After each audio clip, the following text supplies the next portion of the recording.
চলুন তো আজ আমের শরবত তৈরি করে নিই। এগুলো খুব সহজেই আমরা ঘরে সবাই তৈরি করে নিতে পারি। আমের শরবত এই গরমে ভীষণ মুখরোচক একটি পানীয়, আর খুব সহজেই তৈরি করা যায়। ঘরে যেসব উপকরণ থাকে সেগুলো দিয়েই করা যায়।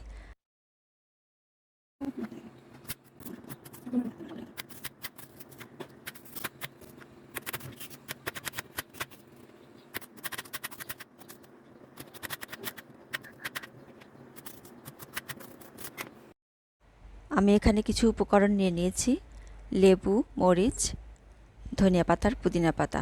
এগুলো একে একে আমি এখানে যোগ করব। মরিচ, পুদিনা পাতা, ধনিয়া পাতা, লবণ, বিট লবণ, চিনি,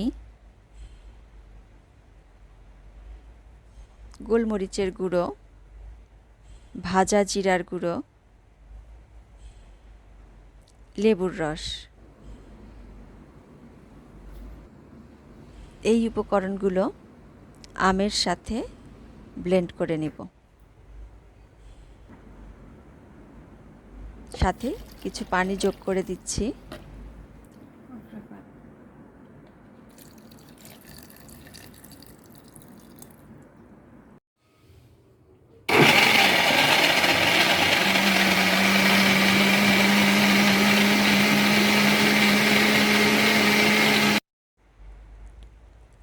একসাথে ব্লেন্ড করে নিয়ে আমি বরফ কুচি যোগ করব।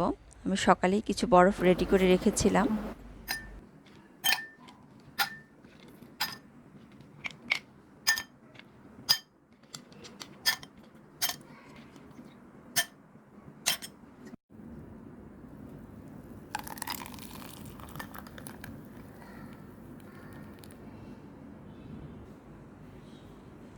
এবারে পুরোপুরি রেডি।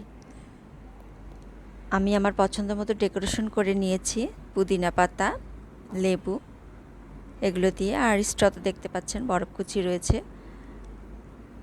আর আপনারা আপনাদের পছন্দ মতো ডেকোরেশন করে নেবেন।